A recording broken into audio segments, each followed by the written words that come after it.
এবং একটা জিনিস বুঝতে হবে, এই ধরনের একটা সরকারের যখন পতন হয় তখন জনগণ বা দেশের ৯৫ বা আরও বেশি % মানুষ লাভবান হলেও সাম পার্সেন্টেজ অব মানুষের ক্ষতি হয়েছে। পুলিশ তাদের একজন, যারা এইরকম একটা মাফিয়া সরকারের অধীনে একটা ছোট মাফিয়াতে পরিণত হয়ে প্রত্যেকটা লেভেলে সে তার মতো করে অনেক কিছু করতে পেরেছে, অনেক কামাতেও পেরেছে।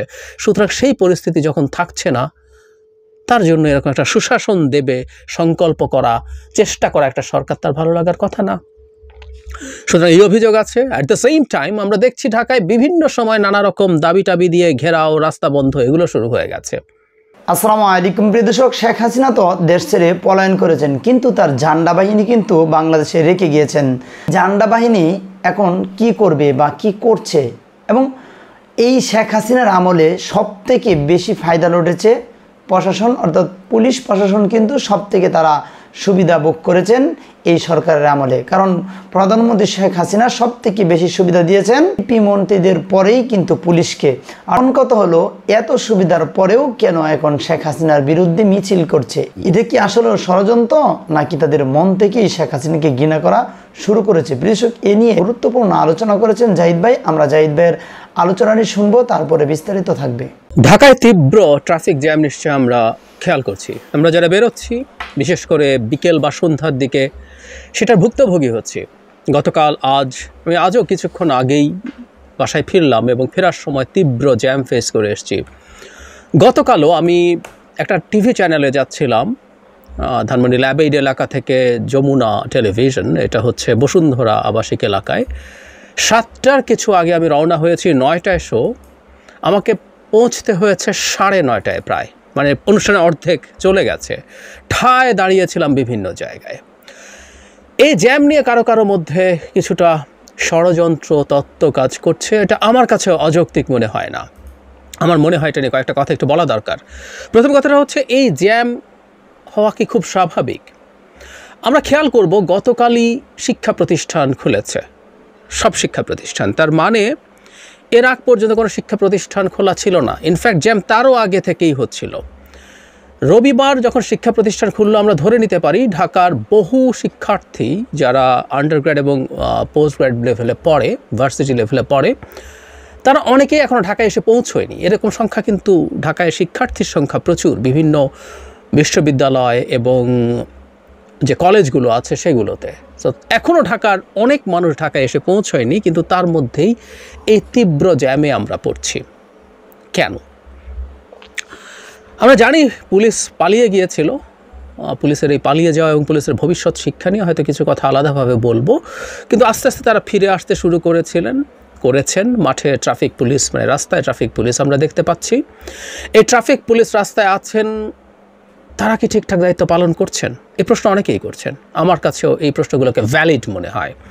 এর আগে শিক্ষার্থীরা যখন মাঠে ছিলেন, রাস্তায় ছিলেন, যখন ট্রাফিক পুলিশ ছিল না, তারা তাদের সাধ্যের অতিরিক্ত চেষ্টা করেছেন। সারা দিন, এমনকি রাতেও তারা সর্বোচ্চ চেষ্টা করেছেন ট্রাফিক নিয়ন্ত্রণ করার জন্য। কিন্তু যেটা হয়, এটা আসলে এক ধরনের বোঝাবুঝির ব্যাপার আছে, এর মধ্যে কিছু টেকনিক্যাল ব্যাপার আছে, যেটা আসলে বয়সের জন্য শুধু না। যে কোনো বয়সের মানুষকে যদি আপনি দাঁড় করিয়ে দেন, যার এই ট্রাফিক সিস্টেম সম্পর্কে স্পষ্টভাবে ধারণা নেই, তার জন্য এটা নিয়ন্ত্রণ করা খুবই কঠিন। ফলে কোনো ক্ষেত্রে তাদের কিছু সমস্যা হচ্ছিল, কিন্তু তারপরও সংকট এই পর্যায়ে যায়নি এখন আমি যেরকম সংকট দেখতে পাচ্ছি।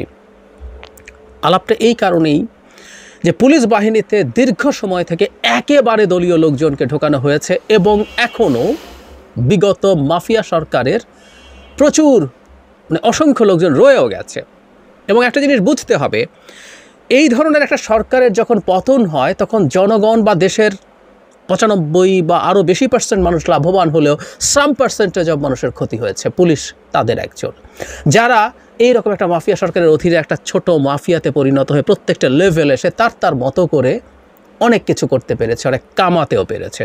সুতরাং সেই পরিস্থিতি যখন থাকছে না, তার জন্য এরকম একটা সুশাসন দেবে সংকল্প করা, চেষ্টা করা একটা সরকার তার ভালো লাগার কথা না।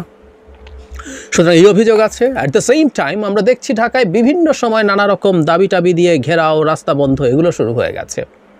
শেখ হাসিনার সময়ে চাকরি পেয়েছে, তারা এখন স্থায়ীকরণের দাবিতে বিভিন্ন জায়গায় নামছেন। এর মধ্যে ডক্টর ইউনূস গতকাল বা পরশু ডিপ্লোম্যাটদেরকে যখন ব্রিফ করতে যাচ্ছিলেন সেখানে গিয়ে হাজির হয়ে তাকে আটকে রাখা হয়েছিল। প্রায় 2 ঘন্টা দেরিতে সেই ব্রিফিংটা হয়েছিল। এরকম আরও নানান গ্রুপ নামছে। যারা চাকরি হয়েছিল শেখ হাসিনার আমলে, তখন তাদের চাকরি স্থায়ীকরণ করা হয়নি, এরকম আরও কয়েকটা গ্রুপ চাকরি স্থায়ীকরণের জন্য নেমেছে। কিছুদিন আগে আমরা দেখব যে আনসারও সম্ভবত এরকম করেছে। এরকম আরও বিভিন্ন সময় বিভিন্ন জন মাঠে নামছে, যারা তাদের শেখ হাসিনা সরকারের কাছে কিছুই চায়নি, তারা এখন চাইছে। আমি তাদের দাবি দাওয়া নিয়ে সমস্যা দেখছি না। একটা রাষ্ট্রের কাছে প্রত্যেকটা নাগরিক যদি মনে করে তার ন্যায্য দাবি আছে, সে সেই ন্যায্য দাবি প্লেস করবে। কিন্তু আমাদের সময়টা এই মুহূর্তে এই রকম যে আসলে এখানে নানা রকমভাবে এই নতুন সরকার, অন্তর্বর্তী সরকারকে বাধা দেওয়ার চেষ্টা আছে, তাকে ব্যর্থ করে দেওয়ার চেষ্টা আছে। আওয়ামী লীগ তো আছেই, তার চক্রান্ত চলছে। ভারত ক্রমাগত এখনও যেরকম আচরণ বাংলাদেশের এই অভ্যুত্থান পরবর্তী বাংলাদেশের সাথে করছে, এর মধ্যে কোনো রাগঢাক নেই যে তারা বাংলাদেশের এটাকে স্বীকৃতি দেয় না এবং তারা যে কোনোভাবেই সম্ভব ঝামেলা তৈরি করতে পারে। সুতরাং ট্রাফিক পুলিশ যে ধরনের দায়িত্ব পালন করছে, ঢাকার ট্রাফিকে যে লেভেলে কনজেশন হচ্ছে, জ্যাম হচ্ছে, মনে করার খুবই ভ্যালিড কারণ আছে। ঢাকাকে এরকমভাবে অচল করে দেয়া গেলে মানুষের মধ্যে অসন্তোষ তৈরি করা যাবে। সেও তো অসন্তোষে অনেক কিছু হয়ে যাবে তা বলছি না, কিন্তু যেটা হয় যখন একটা নতুন সরকার আসে, সেই সরকারটার কাছে মানুষের এক্সপেকটেশনের মাত্রাও অনেক উঁচু থাকে, লেভেল অনেক হাই থাকে। ফলে এই লেভেলটা এত উঁচুতে সেটা যদি কিছুটা এদিক সেদিকও হয় বা অনেকটা হয়, সেটা মানুষকে অসন্তুষ্ট করবে। আমি ব্যক্তিগতভাবে মনে করি যে এই ব্যাপারটা খুব সিরিয়াসলি খেয়াল করা দরকার আছে এবং আমি আশা করব পুলিশ বাহিনীর যে দীর্ঘ সময়ের বিভৎস ভয়ঙ্কর পাপ ছিল, তা থেকে তারা শিখবেন, একই ভুল তারা বারবার করবেন না, আমি তাদের দিক থেকে চাই। সুতরাং তারা কাজ শুরু করেছেন, তাদের পক্ষে দাঁড়িয়ে আমি আলাদাভাবে ভিডিও করেছি। তাদের উপরে যখন হামলা হচ্ছিল, আমি তাদের প্রতি সহানুভূতি রাখি। স্বাধীন দেশ, এটা আওয়ামী লীগের পরাধীন দেশ না। এর মতো করে তারা যদি তাদের কাজ করতে পারেন, সেভাবেই করতে হবে।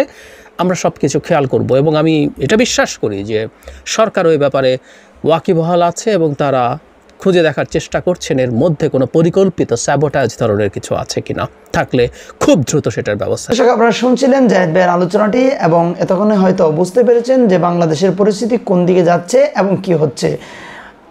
এই কয়েকদিন আগেও কিন্তু আমরা রাস্তায় ছিলাম এবং আমি নিজেও কিন্তু রাস্তায় ট্রাফিকের দায়িত্ব পালন করেছি।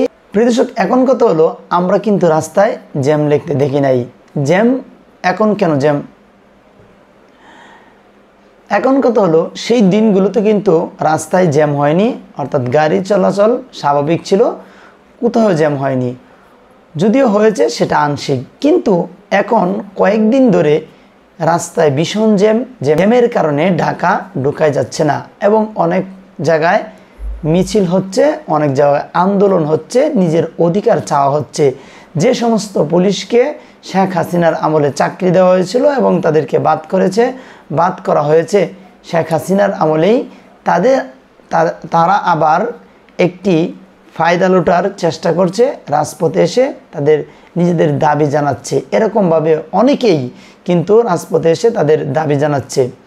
আরেকটি বিষয় আমি বলবো, পুলিশ আন্দোলন করছে, কর্মস্থলে আসা থেকে বিরত রয়েছে।